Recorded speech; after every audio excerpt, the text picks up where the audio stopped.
I'm Herman Faust, and this is Enjoy It While It Lasts.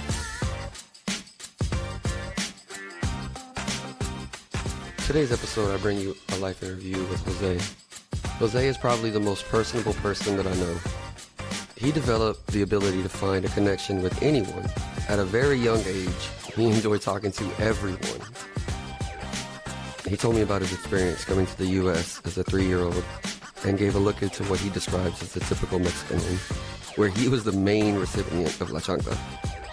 Jose became a father before he had finished high school and is currently married to his high school sweetheart. They have, for now, 4 daughters. He describes the many turns his life has taken despite his young age, including discovering he has epilepsy as an adult and how the seizures have affected his life. One thing they haven't affected is his positive outlook on life and his dedication to his family.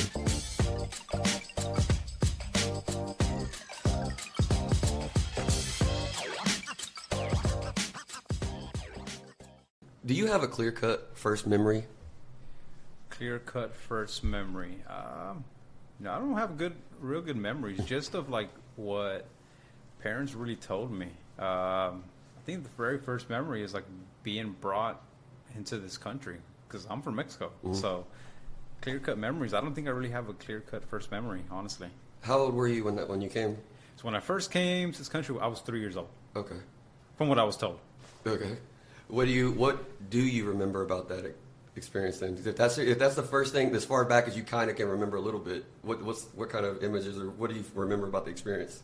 Well, of course, remembering nothing, but from what I was being told, it was, the way we were brought into this country was we were transported in a car. Mm-hmm. My dad, of course, came to this country first, and then he paid off a guy.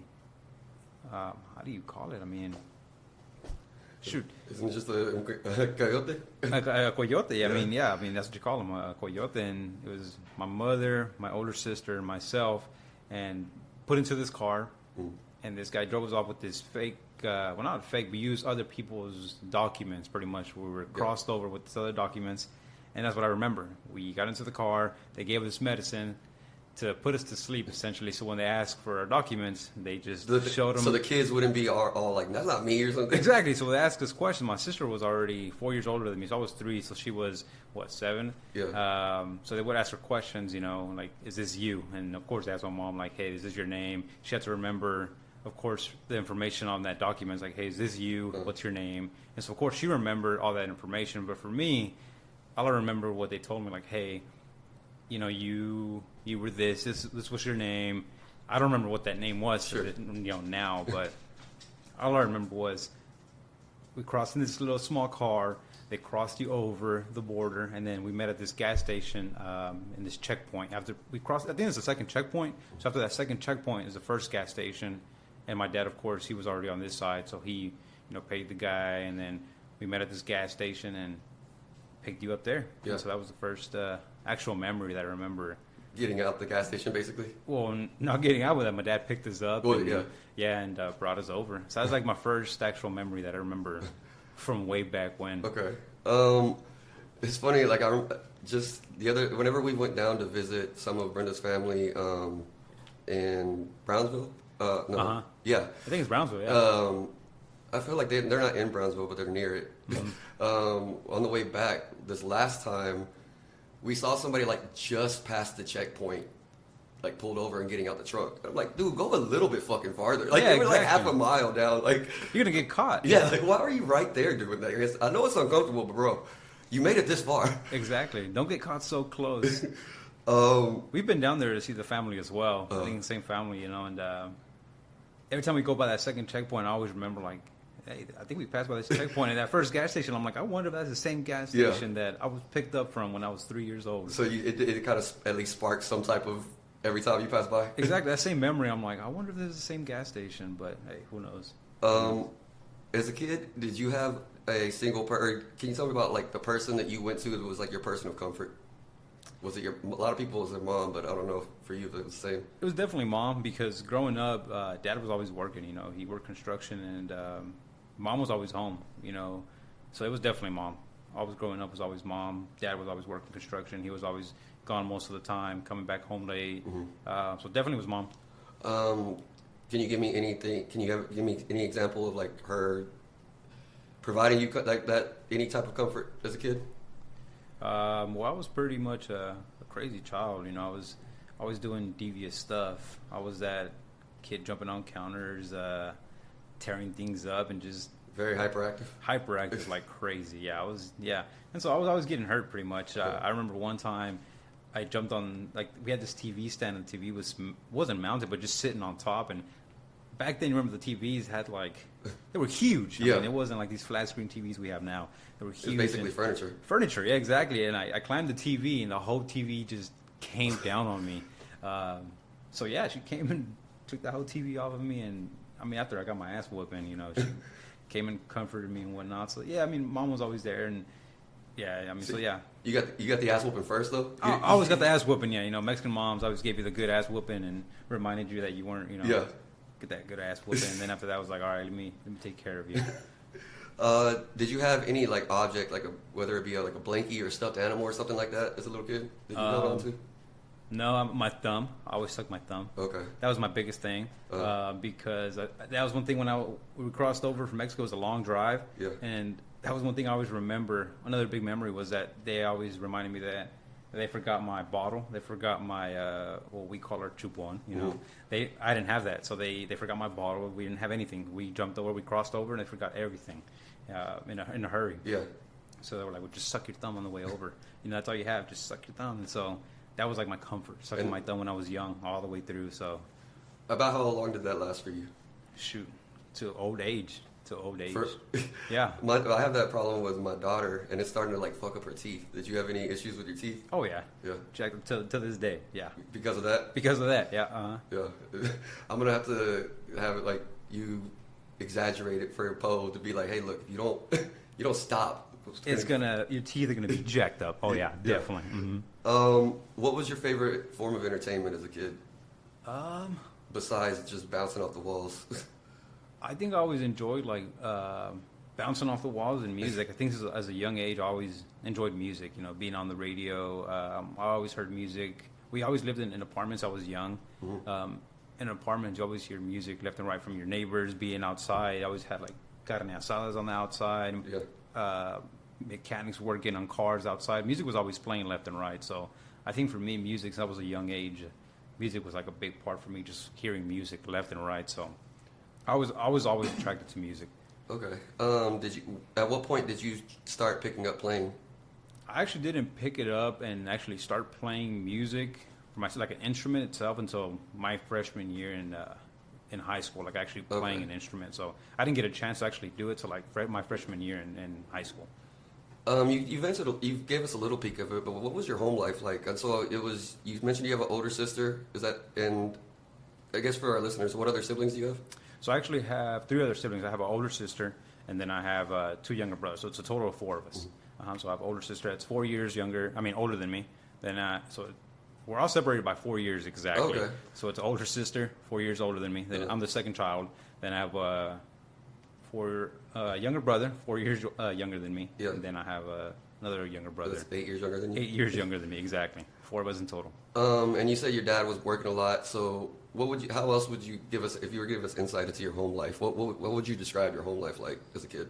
I think my whole life was just like a typical Mexican household. You know, It's a typical Mexican household where mom's a stay-at-home mom, and then regular Mexican dad that's, you know, typically working regular construction job. You know, Monday through Friday he's at work, comes, you know, late in the afternoon, late at night, and he comes home, eat dinner together as a family, kicks off his boots, eats dinner, and then that's, you know, regular Monday through Friday. That's your day? That was my day, yeah. You get home from school and watch TV for a bit, get your homework done, whatever needs to be done, and that was pretty much it, yeah. You get the chocolate a lot? A lot, yeah. It was quite, yeah, I got it a lot. Because I was pretty hyperactive, and my parents were very strict. Yeah. They're very strict, yeah. Especially, you know, I think in a lot of Mexican households, they're very, very strict. Were your siblings similar to you in that sense? As far as? Just being, like, causing your parents problems, I guess? I wouldn't say causing problems, but I think for me, I was more of a, I don't know, hyperactive or more Yeah. of a. So you stood out. I stood out. I definitely stood out. I Uh-huh. was a little more of a different. I don't know, kind of the black sheep of the family, I guess you would say. Yeah. I don't like to be. I like to be different per se. Yeah. So when when you don't really, I know you probably don't remember when you first came over, like where you live, but I guess when you started school, let's say, were y'all here in the area, or what part of, where'd you move to? So when we first got here, we lived in the East Dallas. We pretty much, the whole time we were here, we moved to Dallas, and we lived the whole time in the East Dallas area. And it was a whole learning curve, I think, for the whole family. You know, we only spoke, of course, Spanish for like everybody that moves, you know, comes Sure. to the States. And I think for my parents, it was a lot. Of course, it was really hard for them. My sister, of course, only spoke Spanish. Of course, we all spoke only Spanish, and of course, it was hard. You know, I think my first couple of years, it was definitely tough. I remember my first couple of years of school was they didn't have much of the like ESL and stuff like that. I really don't recall my first year of school, like kinder, pre-K, anything like that. But I do remember my first grade going into school. They put me. My teacher was African American, and I knew not a lick of English, and I was like, all right, cool, let's see what's going to happen in here. And I was like, well, teacher was like, well, we don't have any other Spanish-speaking teachers. And I was like, well, all right. She's like, well, stick them here with me. We're going to get it through. We're going to figure it out. Yeah. I was like, all right, cool. It was rough. That first grade was rough for me. Like the first couple months, and I remember all the kids were like speaking to me. There was a couple other kids, and they would talk to me in English, and I would just throw some other words out like, because I wanted to fit in, you know, stuff like that. Were you like just repeating their words, you mean? I was, Okay. repeating back their words or just throwing random words out there. And for me, I thought I was speaking English Sure. per se, but yeah, it was interesting. You know, that's how I always cope with it and feel like I fitted in and stuff like that. But it never really. You felt like everybody was still pretty friendly to you, though. Even Yeah, though yeah, I thought so. Well, I don't remember Well, now, but I thought so. They Yeah. had, if they were talking shit, at least they were doing it with a smile. Exactly. At least we're doing it with this small one. At least I didn't realize at the Yeah. time. I didn't care, I guess. per se. About how long do you think it took you to kind of get a grasp of the language? I don't remember. My mom said that I grasped it pretty quick. She said that I didn't struggle. Now, she said my sister did struggle a lot more, that she had a hard time really grasping it. And Makes sense being older. Yeah, she was older, and that she had a really hard time really adapting to the language and the barrier. Of course, she was older, and she had a hard time really adapting to school. You know, being in school already in Mexico and coming over to the States, it was a lot harder for her. For me, I don't remember. I remember just having a blast. if I'm You're being lucky honest. enough to where even though like the younger kids, they're less likely to be discriminatory. Little kids, they'll just play with you even if they, all right, you don't understand me, whatever, we'll just play like this. Exactly. Like I Older said, kids is when it kind of starts being a little bit more, nah, you're different than me. Exactly. It's very judgmental, and they're little kids, of course. But Yeah. I mean, pretty much it's kind of like I'm pretty much from here because I started school from the very young age, and it's like I started from the very beginning. Like I'm from here pretty much. But I mean, Spanish was my very first language. But I mean, I started school all English, just about. So would you like? I guess from the way did you use TV at all to help you learn? Definitely, Yeah. yeah, because TV was all pretty much English Yeah. back in the day. So that definitely helped me, you know, catch on a lot quicker. You know, we go back home and it was just TV all English, so that definitely helped us, you know, catch on a lot quicker. How would you describe your relationship with your parents like growing up? For me, it was rough a little bit because I wasn't that good kid, you know, Yeah. per se. I was definitely different than my siblings per se. Me and my siblings, of course, we fought a lot, and so we didn't quite get along so well. Yeah, I was getting a chancla a lot. I was getting spanked a lot, and so it was. You know, my parents were like, "Hey, strict parents. They're very strict parents. Like, hey, make sure keeping the house clean." My dad would get home and like, "Hey, make sure the house is tidy, the lawn's tidy." Yeah. It was, hey, very by the book. Everything had to be very by the book. So, yeah, I got the chancla a lot. Did you resent that as a kid even? I think at the time, yeah, I did. Now I think as I'm older, I appreciate it. Kind of got me to where I'm at. I understand things a lot different now. But I think at the time I was a kid, yeah, I definitely was like, why am I always getting beat? You know? Yeah. And you see it a lot different as a kid, and yeah, I think I did as a kid. I was actually going to go to your siblings. You said you fought with your siblings as well a lot? As a kid? Definitely, yeah, we definitely did, yeah. Um, with that age gap, was there any age period where you kind of felt, or I guess, yeah, was there any age period? How has it evolved as you've gotten older? Was there any age period where you've kind of got closer with them? Yeah, definitely as I'm older because, I did have my daughter very young. Mm-hmm. And so, I was actually in my senior year of high school. So once I moved out actually, as soon as I graduated high school. And so once that happened for my younger siblings, nobody else really got the chancla. Like my older sister, of course, Mm-hmm. they didn't touch her, of course. They didn't hit her or anything like that. She didn't get the chancla. But for me, I think being the oldest son per se, Yeah. if I fought with my older sister, of course, if I laid a hand on her, of course, I'm gonna get the chancla. Uh-huh. My younger brothers, if I hit them or we got into a fight, It's of course, always you. me being the oldest, of course, I'm gonna get the chancla, of course. And so for me, it was kind of a resentment, like you said. Yeah, of course. Why am I always the So one getting the chancla? you even held that against your siblings just because they would be fighting with you too, but nothing happened to them. Nothing ever happened to them because, of Yeah. course, I was the oldest sibling. Yeah. Of course. So I was always technically I was the only one. Especially when it comes to your sister, since she had a 4-year age difference on you. You might be the boy, but she's bigger than you. Exactly, and that always happened because she's the girl, Yeah. and if she started something, I was the one getting hit, and of course, if my brother started something, I'm the oldest one. I should be the one, being in the right because I'm the oldest one, and so technically, I was the only one getting, the spankings or the chancla, left and right on the daily basis, and so, like the resentment was definitely there as I was younger because it was like, dang, you're always in the wrong, and so yeah, I definitely had a nick in me and like, shoot, this is something wrong here. But as you grow older, you kind of come to realize like, okay, there was definitely a point there, but at the same time, it was kind of a nick in you. Yeah.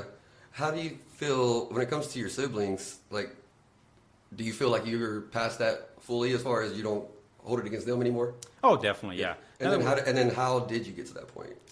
Was it just age or? Yeah, with age, I think definitely now once I had my baby and I came older and I had my own child, it was kind of, you realize it. You come to realize like, okay, definitely we're older now, and we got real close. Definitely the way they are with my child, my children, my kids now is like, okay, the way they are with my kids, and you grow up and you come to realize all the things and come to terms with stuff. And it's like, okay, you realize things and you just get over it, really. Yeah, Mm-hmm. I think it helps a lot with what you said about when you see people loving your kids too.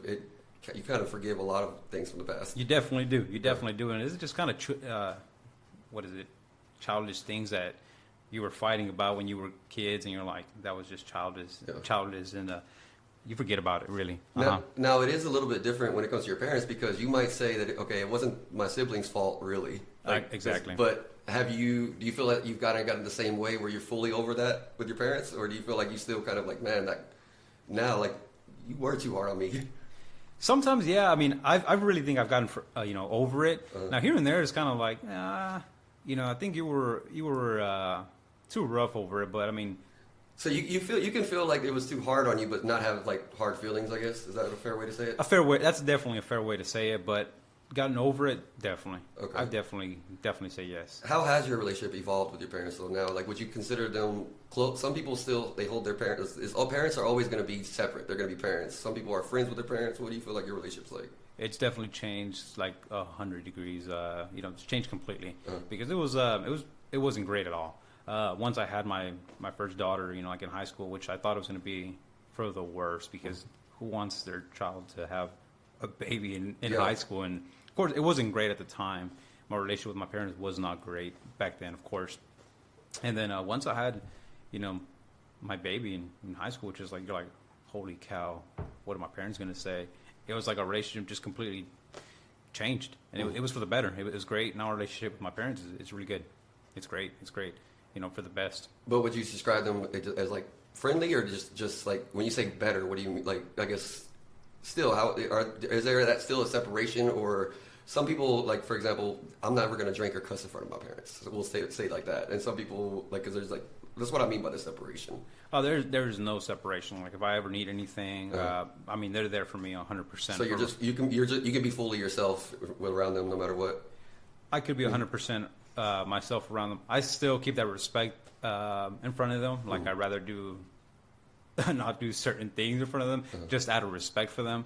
But I could be fully myself 100%, in front of them. But like I said, certain things I would just not do in front of them, just out of respect. What kind of thing? Well, like per se, they're just 100% like Catholic, and so they're like, hey, just don't be drinking, don't be doing certain things. I don't know, they're just certain things that they're very religious about, and so they just don't see as certain okay, and so out of respect, I just don't do in front of them. You mentioned that when you first started school, you felt like you kind of got along with people really great right away.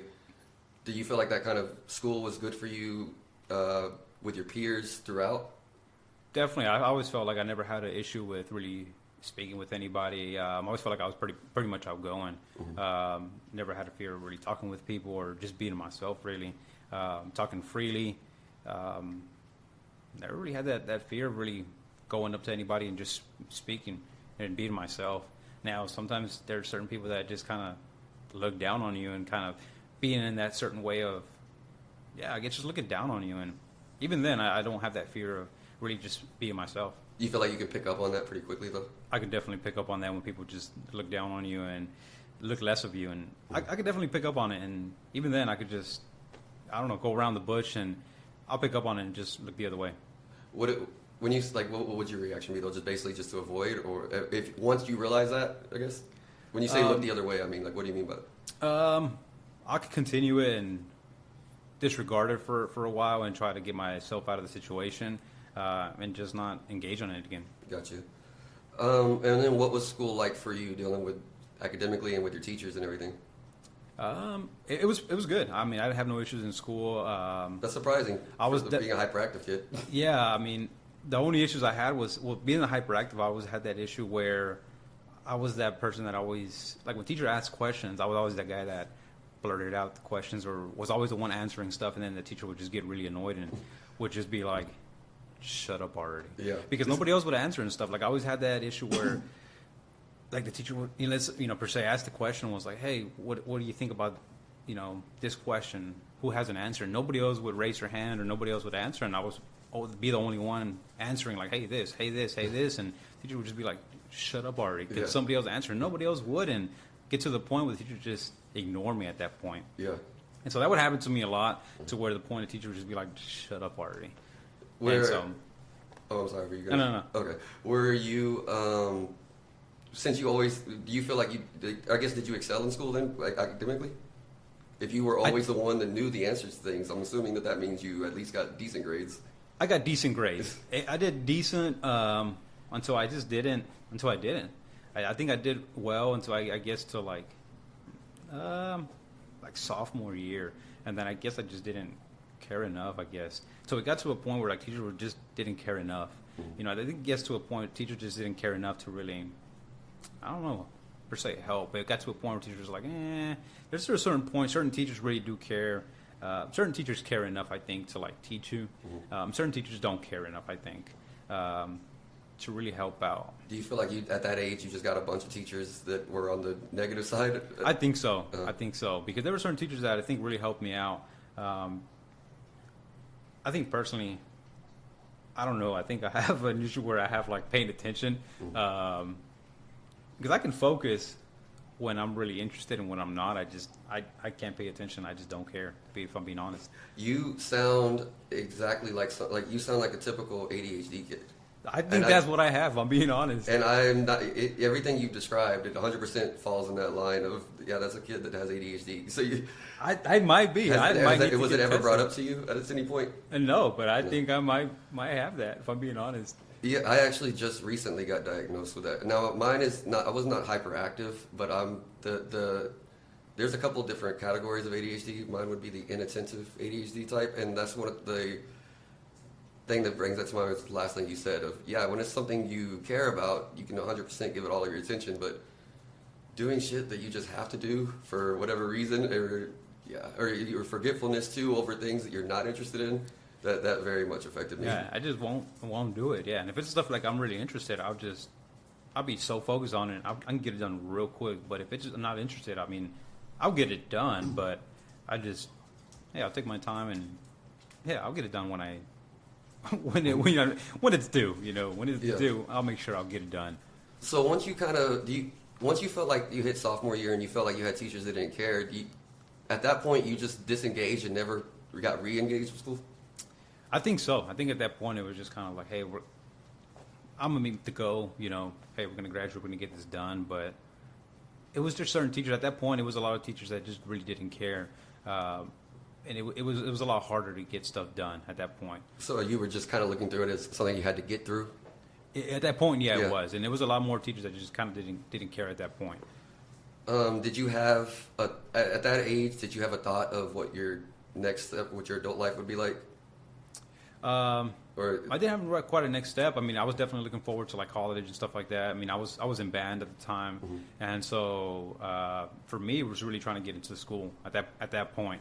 I was doing drumline, and for me, it was really getting that. That was my next step for me. You were thinking you're going to go to like be in band in the college? That was my next step, correct? Yeah. So that was really my next big goal.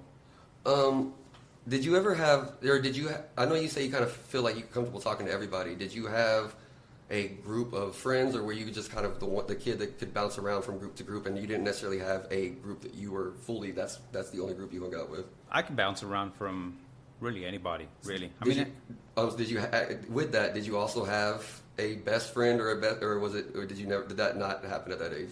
Yeah, I mean, I had a best friend. I had a couple group of friends. I mean, I did have a best friend, and then I had a group of friends. I didn't have just a set one group of friends. I had multiple groups of friends. I didn't have like that one set group of friends. I mean, I could literally go from this group, then I could jump from this group.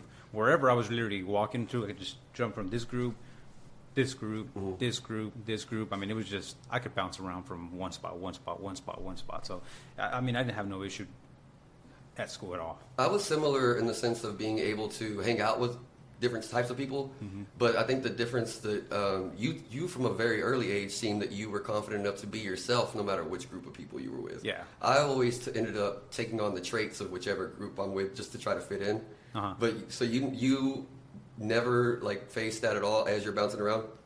No, I personally didn't care. Yeah. Yeah, there's a lot of people that kind of cared of like, I have to fit in until, I have to wear this or I have to be this type of way because certain people are going to care of what I wear. Yeah, I have to wear this certain brand because you didn't start wearing all black just because you were hanging out with the goth kids. Exactly. Or dressing all baggy because you hung out with a group of thugs. Exactly. No, I personally didn't care. I just didn't care. Yeah. I was just, hey, whatever I have is this is who I am, and this is who I am. That's a really good thing to have, especially at a young age. Most people don't have that type of confidence in themselves very early on. Yeah. What do you think helped instill that confidence in you? I don't know. I think I was just humble. I think I knew where I came from, and I mean, I think just being humble of where I came from really was instilled. Just knowing that I really didn't come from nothing. I think that was just really where it came from. I think just growing up was like, hey, look, I know where I came from. I really don't have anything really. I know where I want to go, but this is who I am. I mean, I have nothing to prove, and this is who I am. If you're cool with me, I'm cool with you, and hey, if you want to talk to me, I'll talk to you. Let's talk. And that was pretty much it. And so that's who I was. And in high school, that's really who I was. And so I'll talk to you. If you talk to me, I'll talk to you. And that's kind of how it went. And a lot of people were that way. Yeah. Yeah. So and like I went to Woodrow, and it's very diverse school where a lot of people were friendly, and I thought it was pretty open and diverse. Okay. What was your dating life like growing up? It was pretty diverse. Okay. So did you before your current wife, did you ever have any long-term girlfriend?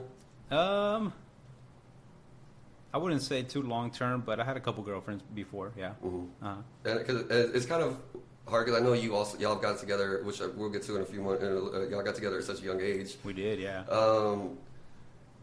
When you say before her, though, before we get to the long-lasting relationship, Yeah. What was the longest you think? The longest before that was probably I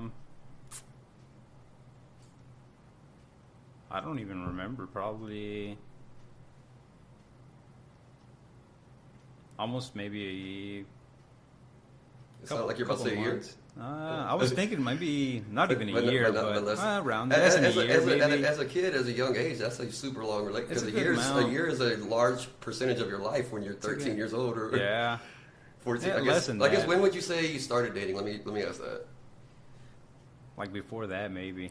That's probably like actual before that was probably because before that it wasn't really dating. It was just kind of You just kind of say your boyfriend, girlfriend. yeah. But, It was that's what it was. It was like oh, this is my girlfriend, but yeah. it wasn't really It wasn't. It was like Yeah. little kids things. kids things exactly. Did you go on dates at any point? Like, or I guess what age did you start going on dates? It wasn't really going on dates, but it was kind of like more of like Hanging out. just hanging out, Yeah. hanging out type of things. Yeah. And then, so when did you and your wife get together? That was like 15. Mm-hmm. Yeah, we were 15. She was 15, I was 16. How did it start? So we met through mutual friend. Yeah, through a mutual friend. And was it just y'all clicked right away? Yeah, so we clicked pretty much right away. We met through a mutual friend, and yeah, I mean, I saw her, and I was like, well, that's going to be my girlfriend one day. It's going to be my wife one day. And yeah, we just started talking, and eventually, a couple months later, it's like, hey, let's make something happen, and that's how. Eventually, a couple of years. She could not deny your charm. She did not deny my charm, and we made it happen. And a couple years later, married her. Yeah, and made it happen. What would you say? So you said that when you first saw her. So besides her looks, then what would you say was the first thing that attracted you to her? I think just her personality. I think she was really bubbly. Mm-hmm. I think the first time I met her, I think she had just gotten she had a surgery done. I think she was like, yeah. I think first time I ever actually met her, and was that when she was in a boot? No, I'm trying to remember. I might be confusing her with somebody else in the family, but that was also a long time ago for me too. Yeah, first time I ever met her, she had just gotten a surgery done. I can't remember, like her appendix or something like that. Okay. It was like the very first time.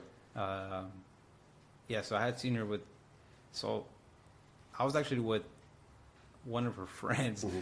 That was my girlfriend at the time. That's how I actually met her. Okay. So yeah. Full disclosure.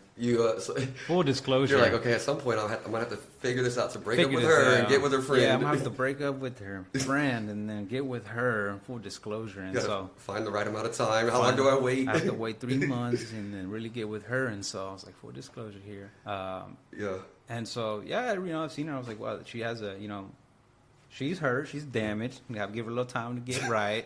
I'll give you a little break. That's a funny way to describe somebody that just got their appendix taken. You're damaged. She's damaged, but I think we can, she can recover. At some point. She'll heal. She'll got to get 100%. Then I got to, try to get at her. We'll see what happens. But she still had a good demeanor. She was doing great. She looked great. But she had a good personality, and I was like, Yeah, I think y'all match each other in being an outgoing nature. She also seems like she could talk to anybody. Basically, she can, yeah, definitely. She has that shyness, but once she breaks out of it, she's really outgoing. Mm-hmm. That's one thing I love about her. She has that shyness, but once you break her out of that shell, she's definitely outgoing. So that's one thing I really love about her.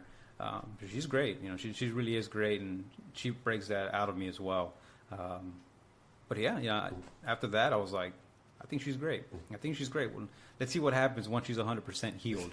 I'll reach back out to her when she's 100% healed. And yeah, I definitely did. And I think she thought the same thing. And once I got done with what I was dealing with and I was 100% healed, I was like, well, let's see what happens. And yeah, it went through. What role did religion play in your life growing up? I know you mentioned your parents are religious. Yeah, I actually grew up 100%. I mean, to this day, Catholic. I mean, I was in the church every Sunday. Mm. Yeah, I was in the church 100% Catholic. Every Sunday I was at church. I was actually an altar boy growing up. I did that for a good time growing up. I was back there, doing my thing. And then came to a point where I stopped doing that. And yeah, I'm Catholic. So you would still say that that's your religion now? I would say, yeah. Yes. Do you go to church still? No. Okay. I haven't. No. Not often as I should. Yeah. But you hold the belief though. I still hold the belief. Yes. And is that how you're raising your kids too? I would say yes. Why do you, that seems that way? You would say yes. I would say yes because I don't. That's a hard one because I teach my kids the way, but I don't think not 100% to where I think I should be, because we don't go to church, every Sunday. As I was growing up, because you're not as involved as I should. Yeah. Is there any particular reason for that, or is it? I think because I don't know. I think it's just the way I was when I was growing up. It was just like so much pushed, and I think when I was in church, as so much good is taught, at the same time, so much is pushed back on you. I just don't know. I don't know. What way do you mean by that? Well, like, I'm not sure what I mean, if I'm being honest. So my experience growing up is raised Christian. I guess Baptist was the specific church we went to. We went off and on. And then into high school, I started noticing more, feeling like the people at church were very judgmental about everybody. That's one of them. That's one of them. That kind of turned me off from the church before I later got turned off of religion in general and changed my beliefs. But was there any other aspects of it besides the feeling judgment, or do you feel like that's, or I guess what I'm trying to say is that what stopped you from going to church, or is it also just kind of the laziness of? Well, not laziness, but like judgmental is one of the big things. Yeah. Like now per se, if we go to church, which we have gone, but like if we go to church, like the church, one of the big things, hey, make sure you're married if you're going to have kids per se. Mm-hmm. If we go to church and I'm going with my 4 kids, because we do have 4 girls now. Yeah. We're fairly young, I'd say. Yeah. We look pretty young, but we go to church with 4 kids and everybody's staring at us like, what the hell is going on with it? Like, why do you have 4 kids? And we're like, hey, there's wedding bands in our hands. You see the ring. We're married. We go up there, Yeah. And they're like, and everybody's staring at us. But you still feel like you're getting stared at? Oh, we do. We do. I mean, it's obvious. Like, everybody's staring at us, and everybody from the church to the priest, and we're like, what the heck's going on? It just feels very odd, and it's not a comfortable setting. And besides that, when before we got married, we were going to church, and we were going to be doing, all our communion stuff and stuff like that. And before we got married, and when they found out, she was pregnant, they were like, you can't be coming up here anymore because you've sinned. And we're like, what? We were going to be doing, I can't remember what sacrament it was now, but we were doing one of our sacraments before we were going to get married. This is when she was pregnant. We were going to be doing our sacraments so we can get married before the baby was being born, all this stuff, so we could get married. And, the church was like, hey, you can't keep coming to the classes because you've sinned now. Mm-hmm. That means you can't keep coming to the classes. You can't come into the church because you've sinned now. And I was like, isn't like one of the main teachings forgiveness too? And not for let God judge, not let humans judge. Exactly. So I was like, wait a minute. So this is already the second time I was doing the classes because the first time COVID had happened, and so we had stopped doing the classes. Like, so technically I've already done all this. I'm just redoing them. Mm-hmm. I would have already been done with this. This is the least of the matter. But so now I can't come to the church because I've sinned. I get it, but we're trying to do the right thing now, but now you're telling me now I'm being pushed away from the church because I've sinned. I get it, but now can't be forgiven. Now I'm being pushed away. Yeah. And I was like, almost like saying, well, no, you're fucked forever. You're screwed now. And I was like, wait a minute. So now I'm getting pushed away? And I was like, that makes no sense. So I was like, okay. And that was literally the last time I went back to that church. That was probably a couple years ago, but that was the last time I actually went on my behalf of just for anything outside of just going to mass. And I was like, okay. And that was pretty much kind of one of the last kind of things I was like, besides the judgment thing. And before that, we used to go to just rosaries and a lot of different things and mass and on a regular. And that was pretty much it. I'm going to tie, I noticed that that your age, you say you were 16. Was you and your relationship with your future wife, now wife, was that part of the reason also that you kind of, it seems like that lines up with you losing interest in school? Some of it Some of it, but at the time, I mean, she wasn't attending my school. I didn't, she wasn't at my school at the time, and so that didn't really affect me in school at the time because she wasn't going to my school.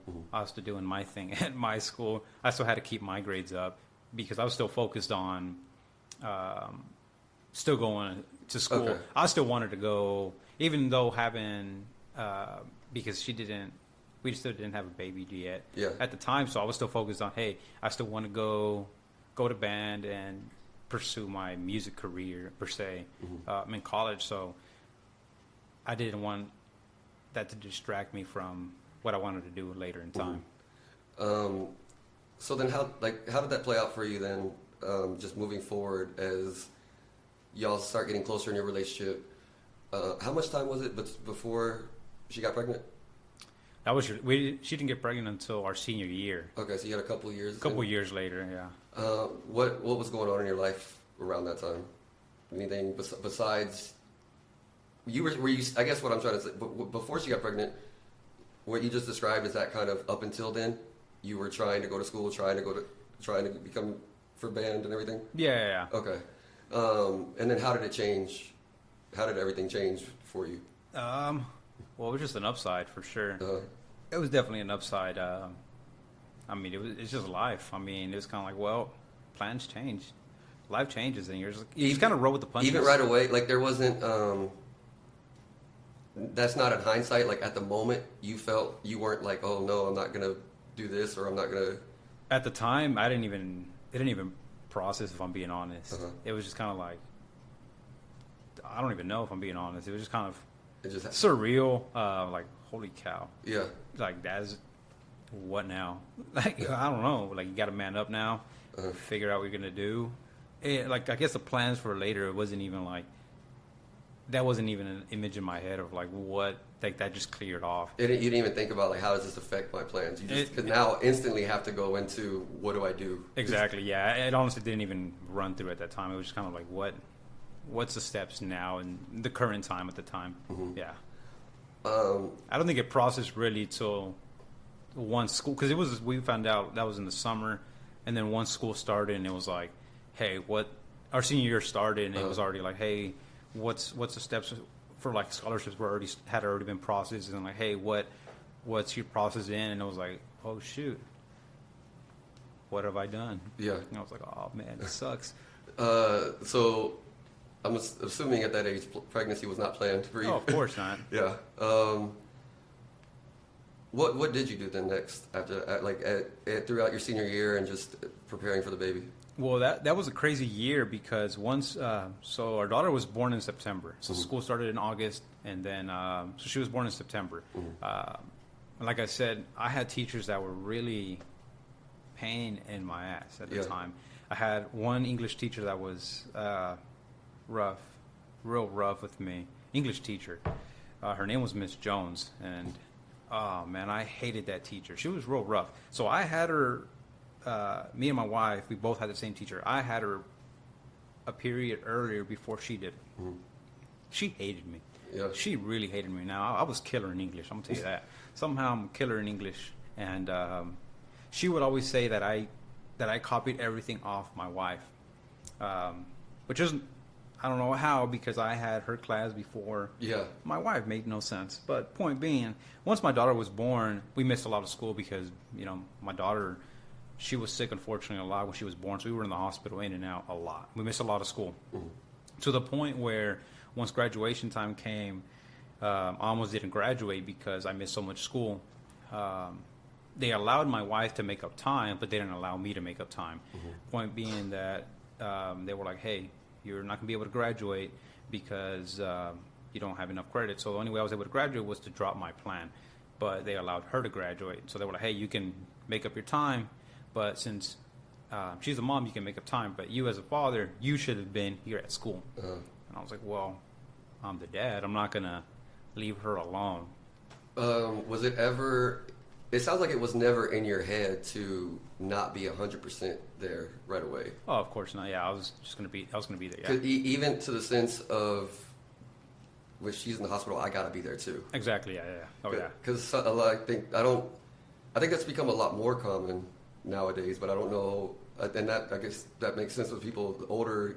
That's not the norm they are used to. That's the mom's job. Exactly. Yeah. I guess that's what they thought, because they were like, well, you need to be in school. Like, the mom could be at the hospital, you need to be at school. Yeah. And so at that point, they were like, well, you need to be at school. Mom could be at the hospital. You should have been in school. You can't. There's no way you can make up time. Yeah. And so, yeah, that teacher really tried to screw me. And she was like, well, she gave her packets and stuff to make up, like the work and make up her time, but they wouldn't allow me to make up time. Did you end up not being able to graduate then? Or? No, so I did. Okay. But in order for me to graduate, I had to drop my graduation plan to like a regular plan instead of, what I was going to graduate with originally. And so pretty much that's what happened. And so she actually graduated a whole year earlier. She did, because she was technically a grade lower than me. I was already a senior. She was a junior. And so she did 2 years in one. So she graduated technically a year earlier than she should have. She was supposed to be at 2015. She graduated in 2014. So she's great. She did 2 years in one. So what happened for you next then? Once you did graduate? So when I actually graduated, so that year, I ended up, once I dropped my graduation plan, I only had to go to school for like 2 hours, because I ended up graduating with like a lower plan. I would go to school from like 8 to 11. So I only, for the first semester of school, I wasted like a half a year going for a full day, and then I would only go from 8 to 11. And then I was already working, I already had a job, so. What was your first job at that point? Well, I already had multiple jobs before I even had a baby. Yeah, I had already been working, just random odd jobs, from like marketing, doing different stuff. And I had worked at a grocery store. I think my first official actual job, like a W-2 kind of job, was at a grocery store. And then I went to work at a burger joint. And then once I found out I was having a baby, that's when I was working at the burger joint, actually. And then I actually got offered a manager role there. And that's when I just stayed there at a burger joint. So at that point, I guess what's your legal status? Did you become fully citizen? I'm not a citizen. No, okay. I'm a resident. I'm just a resident. Yeah. Okay. And what age did you know? What age did that happen? I got that. Oh, man, I don't remember when. So my father actually got us our residency when I was probably like 13, maybe. At this point, you're eligible to become a citizen? No, I'm eligible, yeah, because I renewed it just not too long ago. I've just renewed it, so I was maybe like 13, 14. Do you have any plans on doing that? Yeah. So I've already renewed it once, and instead of renewing it, I should have gone for my citizenship, but I renewed it too late. In order to get, I renewed it because in order to get my citizenship, I did it too late. Yeah. It would have expired by the time I would have gone for my citizenship, so I had to renew it. So, yeah, this next time around, I won't be renewing it. I'll just be getting my citizenship. That's that ADHD tax. Yeah, that's exactly what it is. That's exactly what it is. Yeah, it's like, oh, damn, it's too late. I got to just do this now. Exactly what happened. And then that time when I did it, so my mom's and my sisters, they got approved right away, and mine got denied for whatever odd reason, and I was freaking out. I was like, why did mine get denied? Yeah. And so I had to wait like an extra 3-month period with my residence card denied, and I was like, holy cow, they're gonna deny my stuff. Yeah. And yeah. So I just have a green card. So before I keep going with that, I know music was a big part of your life. You mentioned. Did you have any other hobbies throughout your life, or besides that you got into? Were you big into sports or anything else? Or? Man, I was wanting to play sports, to be honest, but my parents never allowed me to really play sports. Middle school, like in 6th grade, of course, they didn't have sports, but they did like camps, like soccer, football, and all that. So I did that, but once 7th grade, you came along and you actually did like the full-on sports. Yeah, my parents were like a big no. They were like, because you have to go, get your physical and then full-on sports, and they were like, no, because you're gonna get hurt. And they were really afraid of me getting hurt and stuff like that. And my sister, of course, they allowed her to play sports. She was like the the trial child. And she, of course, she did everything. I mean, Yeah. she did basketball, she did track, she did everything. And yeah, I understand. Like a lot of parents might be that way about, like, say, football, but they were saying that about any sport with you. every sport they didn't allow me to do it. Yeah, they were like, no, you're gonna get hurt. You know, I mean, I guess I get it. They were like, we don't have insurance, we don't have this, and if you get hurt, you just can't afford it. And yeah, I mean, I guess they struggled with my sister of like going out and then having to go pick her up, and you know, your dad can't go pick you up from this and that, and you know, your sister and this and that. And I was like, okay, it's understandable. So that kind of sucked. Yeah. So I wish I would have played sports. I would have loved it. You know, I tried every year. Like, hey, can I go play? Can I go play? And no, and you know, they knew I loved music, and so They were just like, do that. yeah, do that. And like middle school, I always try to get into band. 6th grade, 7th grade, 8th grade. And every single year I tried, they were like, no, our spots are full. And then freshman year, I just got lucky and jumped in. Did you like just play with groups of friends? Maybe not as a part of a team, actual team, but did you just ever play basketball like down at the you know, park or anything like that? No, my parents were very strict. You couldn't go out and play because you're gonna get hurt. Oh, so even in that situation. No. Even like the kids outside in our street, you know how you would play your local kids? Yeah. They'd be out there playing, and they would come knock on our door and be like, hey, can they come out and play? And the parents would be like, no, you can go play in the backyard. So me and my brother would go play in the backyard, you know. We'd go kick the ball around in the backyard. We would do that, just me and my brother. But Looking over the fence, like, oh. yeah, and the kids would be out there screaming like their lungs out, and they would come knock on our door like, hey, can they come out? And my parents would be like, no. Yeah. No. They're pretty tight. Yeah. Yeah, pretty tight. How has that affected, like, your experience, the way your parents were with you? How has that affected the way you are with your kids? I think in certain ways, in a negative way, I notice that I tend to be like that sometimes with my girls, and I think that my wife is not that way. That she didn't grow up the same way because she's more open to like, hey, let them go play, because they'll want to go do things, and I'm like, like stay right here. And then she's like, hey, let them go play. I'm like, you're right. Yeah, go play. And I think that's just that instinct of the way I grew up. I want to hold them back from not having that fun. Your instinct is to just keep safe. To keep them safe, yeah. And I don't realize it. And they're like, hey, I want to go play. Like kids will come and be like, hey, let's go play over here. And I'm like, stay here. Just because I guess the way I was raised, and keep them safe. Yeah. But of course, if they're gonna just be out there playing, and my wife's like, hey, they just want to go play. Yeah. And that kind of opens up my eyes of like, hey, they're just gonna go play. I'm like, okay.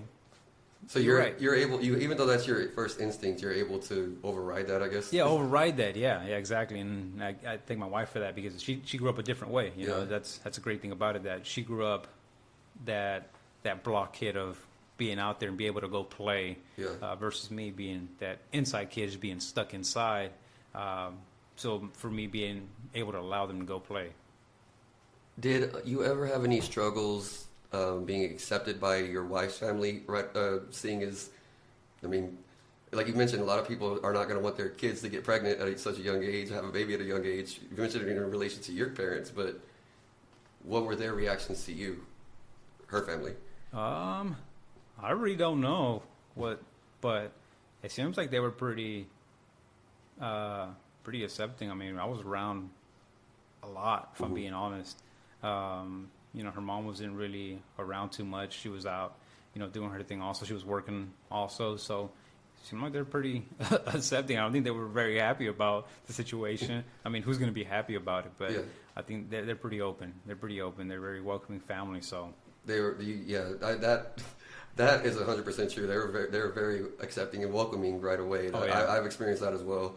But so, and I'm guessing it probably helped the fact that you at least had been around for a year and a half, 2 years before the pregnancy happened, where you had already kind of somewhat been integrated into the family. For sure, yeah. So at the point where we left off with your, like, in the progression of your life, you had your oldest daughter.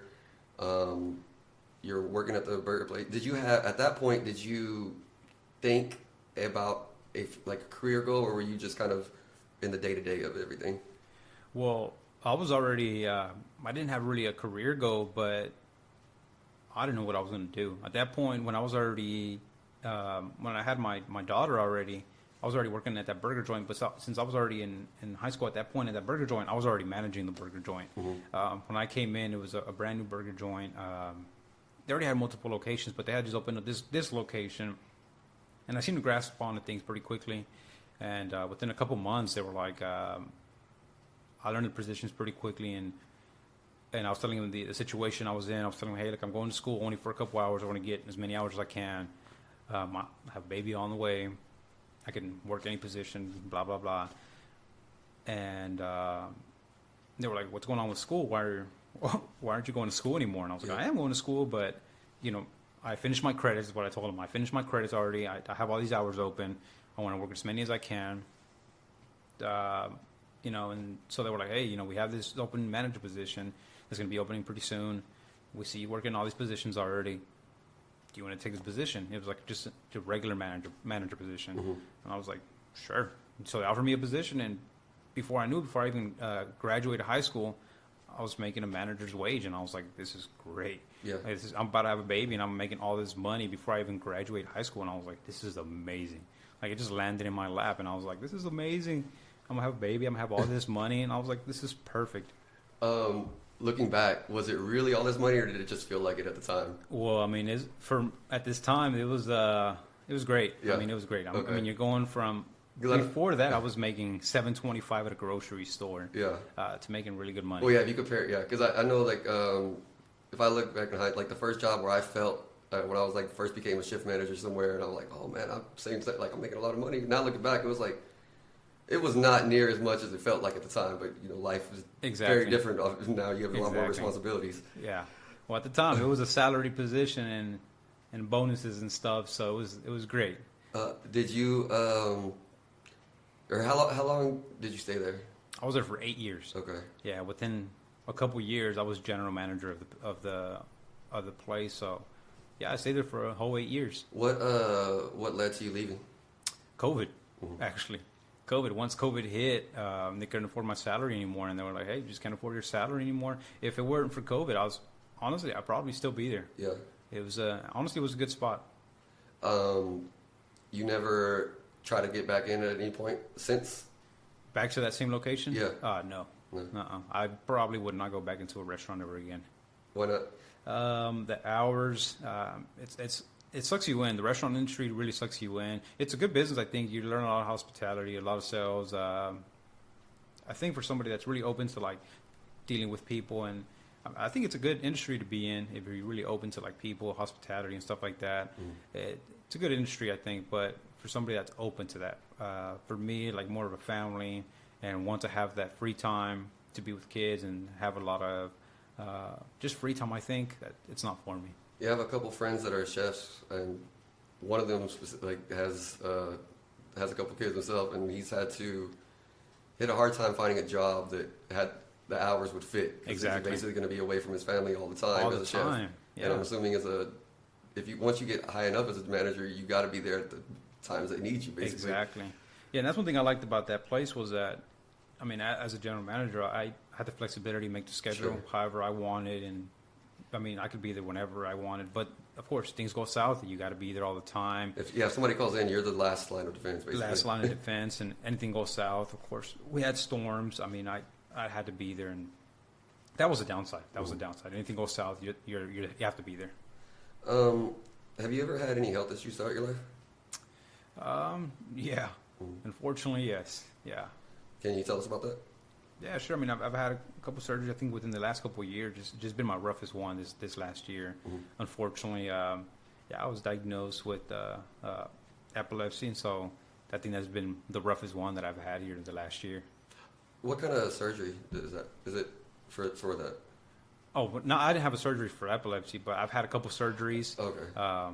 But you can get surgery for epilepsy if it's pretty bad, though. They will do brain surgery on you? They will do brain surgery if it gets really bad, yeah. Hopefully I never have that, because holy cow. They've warned you about it's a possibility, at least?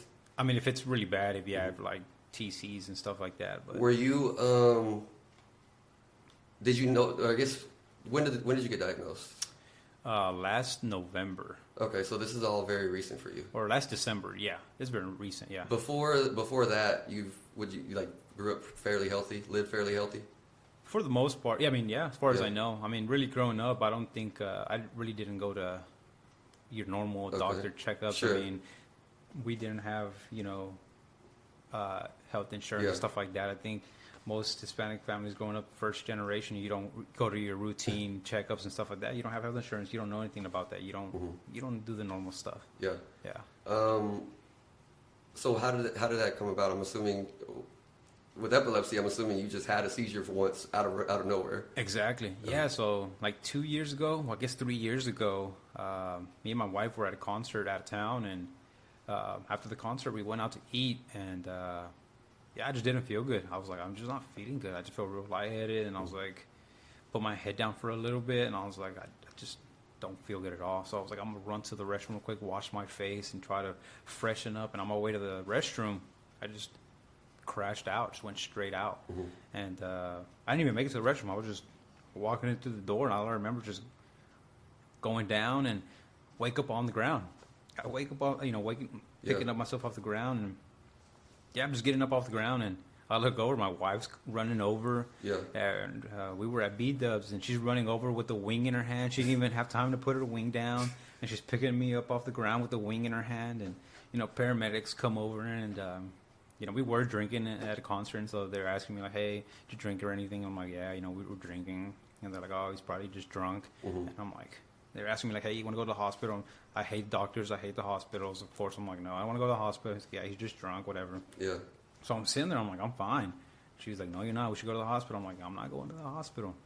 So, of course, I feel fine. I'm like, I'm fine. Lasted a couple minutes. I'm sitting there, and I'm like, what the hell happened? I'm like, I'm tingling. I'm just feeling real odd and stuff, and I'm like, I feel fine. Like, cool. Get in the car. We're supposed to drive back that same night. We were in Houston. And so she's like, we're not driving home. And I'm like, I'm fine. But I'm just like, what the hell's going on? So we ended up getting a hotel that night. We stayed in a hotel. Next morning, I'm like, still freaking out. Like, what the hell happened? Yeah. Drive back. I go to the doctor a couple days later, and they're like, what happened? I explained everything. They're like, you could have had a seizure. You could have had, multiple things. We don't know. They run EEGs. They do all these tests. And they're like, we don't know. You're clear. Keep working. Nothing comes out of it. That was like 2-3 years ago. Last November, we were on anniversary, actually, our wedding anniversary. We went out to eat, got off of work, went out to eat. Same thing. We're eating. I start feeling real odd again. And I'm like, what the heck? Get this tingly sensation, like in my mouth and all this stuff. And I don't know where I'm like, hey, I need to lay down. Like, I just don't feel good. And I'm like, lay down. Same feel weird. And we had already tapped that. We're watching the Cowboys game that same day where we're eating, and start walking out the door. Out of nowhere, I just face palmed the door. Start going out. And this guy, it's like a bar and grill place we were out. Yeah. This guy's walking out the door, and she happens to be pregnant at the time. She was pregnant of her 4th baby. And so she can't carry me. This guy thinks I'm drunk because I'm Walking out, stumbling out of the grills. Exactly, like, yeah. So he thinks I'm drunk. He's like, hey, man, you had a good time. And I'm just like, out of it. I'm just like, Yeah. So he helps her, he carries me to the truck, and he gets me in the truck, and I'm like, what the heck? A couple minutes later, I come to, and I'm just like, what the heck happened? And so she's freaking out. Yeah. She drives me over to the hospital trying to get me. I'm like, I'm not getting out. I'm like, heck no. Now, of course, me. I'm like, I'm not getting out. So we go pick up our kids. 2 days later, go to the doctor again. Why are you that averse, even in that situation? I don't know. I hate doctors. I hate doctors. 2 days later, go to the doctor when I'm on my day off, because my current job only worked 4 days. Well, at the time, my current job was I only worked 4 days. So go to the doctor, and the doctor's like, hey, looks like you had. I tell her what happened, what I felt, blah blah blah. She's like, you had a stroke. I'm like, what? And she's like, yeah, you're probably going to die. I'm like, what? She's like, maybe exaggerating, but you're probably going to die. And I'm like, I'm just going to call it bullshit. There's no way that's what the doctor said. She was just, no, I kid you not. She's like, you probably had a stroke and you're probably going to die, honey. And that's how she said it. And my heart was just like, I'm like, no way. I'm like, you're kidding. I'm freaking out. My wife just looks at me like, see, I told you you should have gone to the hospital. And I'm already like freaking out. Like, Uh-huh. you're kidding. She's like, yeah, the way you're describing everything, like you probably have something, like you're too young, but from it sounds like you probably have something clogged. Like, it's very likely, but it sounds like that's probably what it sounds like. And I'm Yeah. like, what? You're kidding me. She's like, that, or you're having seizures, but it sounds like you had a stroke. Uh-huh. And she was like checking my eyes again. She was like, I don't see anything, but it's been 2 days. Yes. So I can't really tell from your eyes. You shouldn't have waited. You should have gone to the hospital. I don't know why you didn't listen to your wife and blah, blah, blah. And they're both grilling me at this time. And I'm there like, Yeah. I'm going to die. I'm going to die. And I'm like, oh, man. I'm like, shoot. She's like, all I can do is send you over to a neurologist. They're going to check this, they're going to check that. And good luck to you, honey. And I'm like, damn. So yeah, we ended up going to the neurologist. He starts doing all these EEG tests on me. And yeah, I'm sitting there with go to the neurologist. He does How long did you have to wait in between? Man, I don't even remember. Maybe a couple days. Okay. So during this time, you're just thinking like, man, there's a blood clot in my brain. And I think it was maybe like a couple days because I think I went that Tuesday and I think Friday. I think I went Friday, so like a couple days. Uh-huh. And yeah, I went to the neurologist and he did like a EEG study on my head, put like this whole helmet thing on my head. And within that study, yeah, you see like these little pinpoints and stuff on your head. And he's like, yeah, I'm sitting there and he's like, you feel anything? And I'm like, no. They like shut off the lights and put like this little calming music. And I'm sitting there and he's like, you feeling anything? And I'm like, no, I feel fine. He's like, you sure? I'm like, yeah. He's like, you're having seizures right now. I'm like, what? He's like, yeah, look at this. I'm like, what? He said, yeah, you just had 4 seizures right now while sitting right here. I'm like, he's like, they're in your brain, but you don't feel anything? I'm like, no, you just had 4 while you were sitting here in like a 20-minute study. And I'm like, what? Yeah. I'm like, no, I feel fine. He's like, no, you gotta start taking medicine. I'm like, what? I'm like, I don't want it. He's like, no, you. I'm like, yeah, you. He's like, you want the medicine or you want to have another fucking? Yeah, he's like, they're in your brain, so I have front focal seizures, what they call it. And he's like, so they're not so bad, but with time they're gonna progress and develop, and essentially they might not be bad, but with time if they develop, you could be driving, you're gonna go out, you're gonna kill somebody, maybe not yourself, but if you don't, you can hit somebody, kill a family, and so I was driving for what was my job, and he was like, you can't go back to that job ever again. And I was like, all right. So within literally from one day to the next, my career at that time was just over, and I was like, yeah, and that's just a couple of years after losing the other. yeah, exactly. So yeah, I was 2020, had just started my new job in 2021, and I have been there from 21 until last year, and then that was 3 years, and then gone. And I was like, well, yeah. So that was my last. So yeah, just it's epilepsy. That's my only thing. Since you started taking medication, have you had any other seizures where, I guess that you know of? That I know of, no. Okay. I mean, I can't tell. I mean, I can't tell unless that machine, I guess, is on me. Yeah. I mean, they did a study after that, like a whole week study. They went and put like this, like an actual EEG helmet on me for like a whole week study. They didn't capture anything, but I was already on the medication just to make sure that the medication was working. Yeah, but they didn't capture anything. So I guess it's working. Yeah. I guess it's working. I guess because when you say it could get worse over time, there's kind of is it causing like some type of minor brain damage when is this going on? From my understanding, it jacks up your brain bad. It's scary. I mean, I think it slows you down. I mean, I think cognitive. How do you say it? Cognitivity? Cognitive ability? There you go. Yeah, it's. I mean, I feel like it slows you down. Do you feel different now than you did before the first one? I definitely think so. I mean, a lot of things. Sometimes I think I'm reading certain stuff, and I think it just slows me down. Like just to understand certain things, it's like it could be not all the time, but certain things just like I have a hard time understanding, or like reading a sentence. Like I have to read a couple times, and I'm like that makes no sense.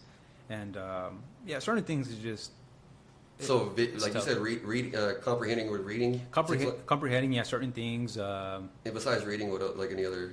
Trying to process what you're trying to say sometimes, understanding certain things, or remembering certain things. It's hard sometimes. And I think all that is just the dang medication, if I'm being honest. I think all that is just medication. What they give you is rough. It's also hard. I mean, a lot of that too. If you are ADHD, like some of those things go with that too. But I guess you notice a difference though from before to now. Yeah, definitely. Yeah. And besides that, I think they always say like there's other stuff with time that progresses with that. But I mean, I don't know. I guess we'll find out later once we're older. Mm-hmm. How old are your kids right now? I have an 11-year-old, a 6-year-old, and 4-year-old, and a 5-month-old. Okay. I'm like, Do you have like a guiding principle, a philosophy as a parent?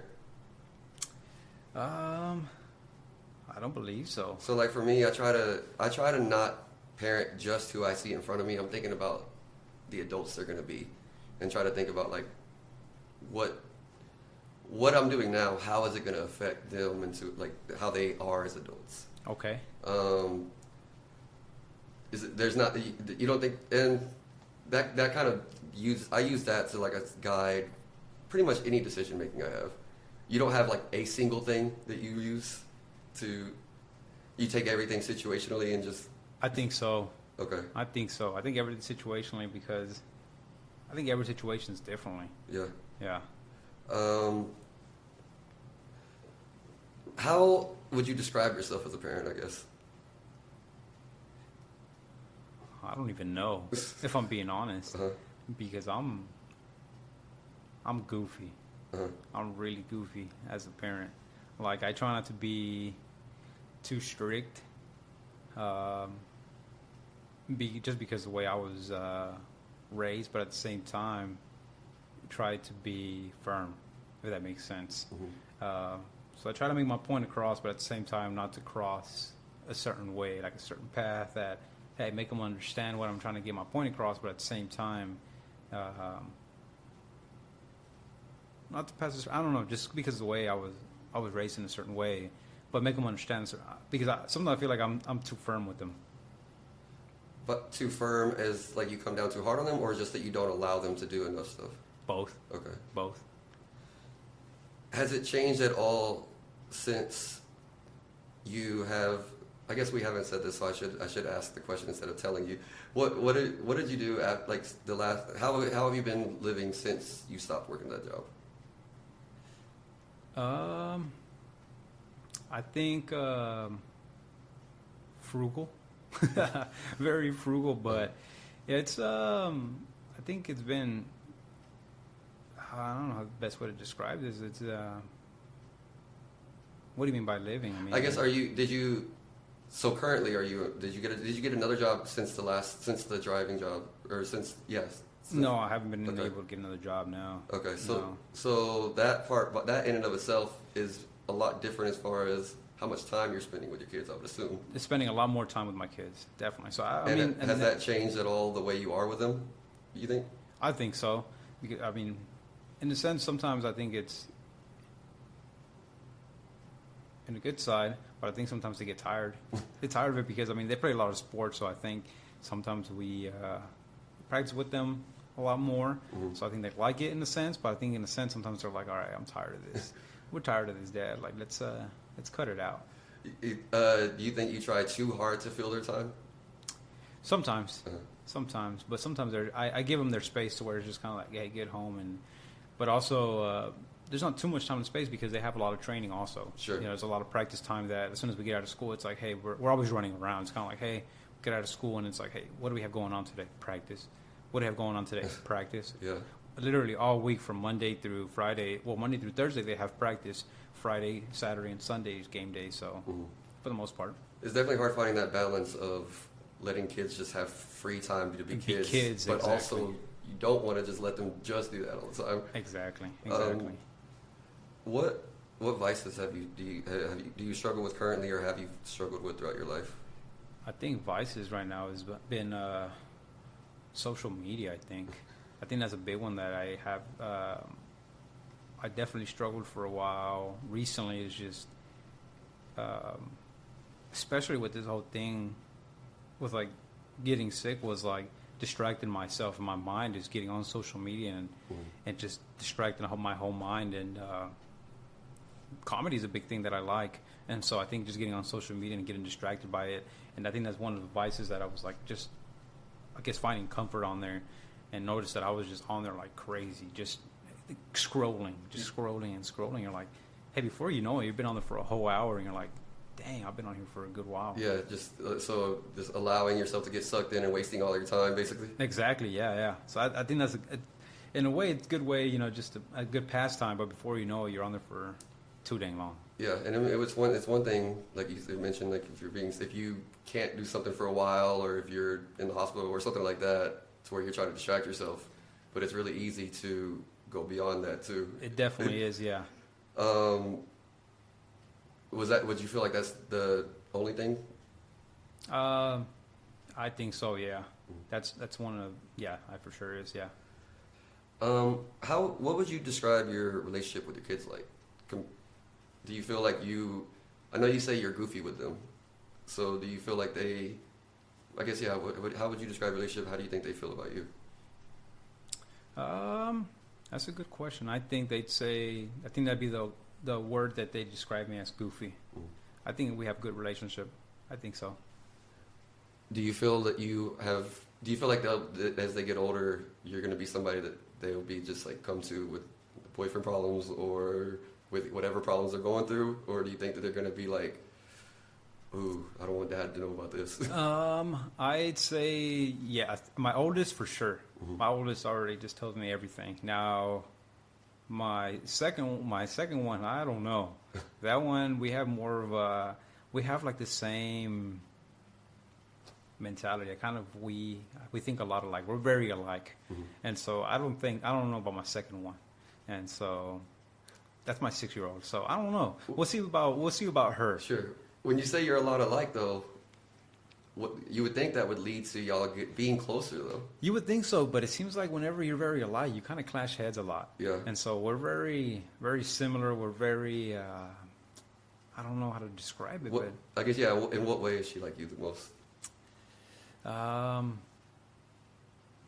Like very goofy, very sneaky, very try to like play games in a sense and try not to get caught in certain things. So, yeah. So I feel like you're always having to watch out for her. Yeah, you have to watch out for her. Yeah, you have to very watch out for her and see what sense she tries to go around the bush. And so, whereas you can your oldest is just the responsible. You can trust. The oldest is the very responsible one, and she's great. Yeah, and she tells me everything. She comes around and like, hey, Dad, this is what's going on. And at school they said this, and this boy, he told me he liked me, and he said this, and I think this, and I think that. She comes to me for everything. So.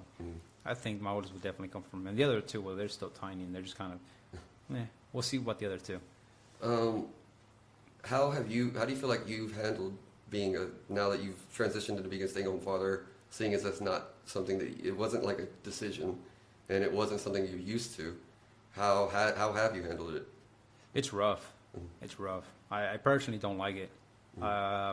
I'm losing my mind if I'm being honest. I do have my small lawn care business, and so I'm still doing that, a couple of days a week. Mm-hmm. So I take that time to get out the house and do that, but it's frustrating. Me personally, I just can't be in the house, so I try to find things to do in the house, but it's frustrating. What do you do to fill your time with the kids? Well, the baby's at home with me all day, so that takes some time, play around with the baby and find small projects to do around the house. But really, the time goes by quick when I'm with the baby. Find small projects. Not much you really can do when you have a baby at home. Yeah, too small to take to the park still and everything. Exactly, yeah. But, drop off the kids at school after that, go to the lake, take a walk, and then come back and find something to do. You clean something around the house, you wash the dishes, you do the laundry, you do something around the house. Before you know it, it's time to pick up the kids from school. As soon as you pick up the kids from school, you bring them back home, and then you got to go to soccer practice, and the day's gone. And so I think the day goes by pretty quick, but at the same time, it goes so slow, and you're like, God, I'm tired. It could be both. Sometimes, you can feel like you have no time in the day, but it also could feel like every single day is 3 days. Exactly. And when the days go by so slow, I think that's the most frustrating thing. I just try to occupy my day with, putting on a podcast and figuring out something to do in the house, but I think for me particularly, I'm just not used to it. Yeah. Being at home, that it's very frustrating personally, and I think those days are the toughest. And I think just mentally, it's like, shoot, this thing again. And me personally, just trying to find something new to do, and a job to find. And it's like, let's find something. Have you had to? Is there anything you specifically to help you cope with that frustration? Well, like music or podcasts, really try to listen to. Kind of what you already said with that. Yeah, exactly. That's really what I put my mind to, and really, or just playing with the baby, and she'll need something, or carry the baby around, or hey, I'll pick her up, and hey, let's take a walk around, or let's go to the lake and take a spin and get your mind off of things. Really, is the How best many months way. did you say she was now? 5. 5 months. She's starting to move around a little bit yet. Oh yeah, she's definitely moving around. Yeah, Like on her, can she like scoot away, crawl away at all? not yet. No, Okay. no. So she's at the best, most fun age where she can't get into shit. Not but she yet. can still interact with you like Yeah. a cute little baby. Exactly. She's still grabbing face, grab things, and starting. She already found her hand, so she's grabbing things, and so now it's fun now instead of she just laying there. So that helps. I'm sure that helps too. it helps a lot. Yeah, Yeah. it helps a lot. Get your mind off of things sometimes. Yeah. What are your goals right now moving forward? Goals right now is just to find a new career. Really is the thing. The goal is find a new career, and keep your mind going. That's the biggest thing. Do you have any things like any careers that you're wanting to get into? Not really. I mean, I think I'm still in. I never really had per se a career to achieve. My biggest one was always music, but I mean, I think that boat really sailed once you have a big family. It's kind of like, hey, that career is always out late nights, stuff like that. That's kind of hard, so can't really achieve that one. Do you put any time into music still? No, I really don't, because it's kind of hard.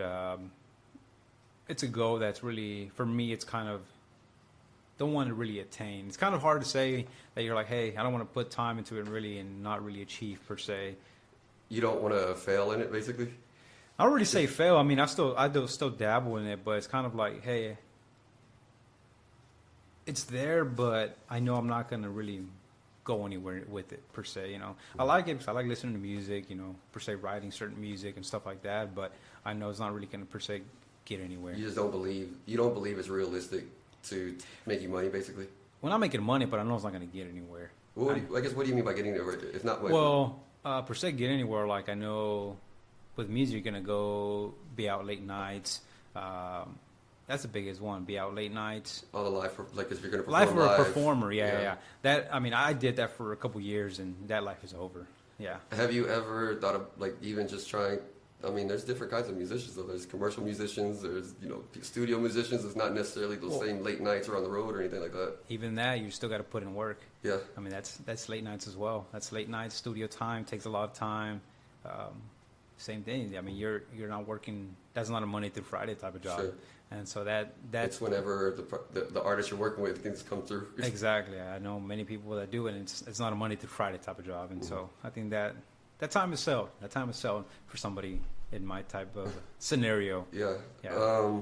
With your, well, not always. I would say more just with somebody in your scenario that also has the priorities that you have.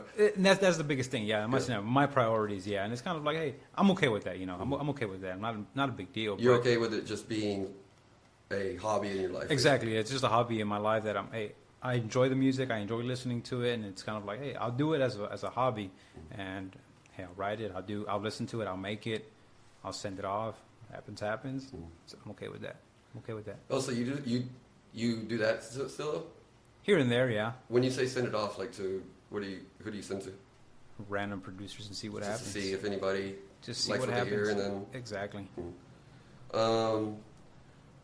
So I know you said you never had to have had this like type of career path goal. Have you, now that you're kind of being forced into the thinking about it, is there any career path at all that you felt, okay, yeah, I could do that, or are you still just in that, I have no idea right now? That's exactly where I'm at. No idea. Whatever happens. Unfortunately with this like dilemma, I'm kind of certainly limited to certain things that I can't do, but really I can do anything really. So I'm like, hey, whatever pops up that I can do, I'm open for anything really. Mm-hmm. Are you? I'm assuming that since you are limited, like, and You also might be limited in just regular hourly jobs that you have to take because you have to work your schedule around you and your wife's schedule, and then maybe who's going to take care of the kids now, and it's a lot more things you have to take into consideration. Yeah. What do you feel like right now you get your enjoyment from in life? I think just the kids' life. I think just being here. I think just being here another day and seeing my kids happy. Really. All right, let me ask you again. Because I think every single person I've interviewed, I've had to be like, you cannot say your spouse and you cannot say your kids, because that's literally what everybody would say. So just in the world, I guess, what do you get your enjoyment from the world? Enjoyment from the world. I think just being here. I think being able to.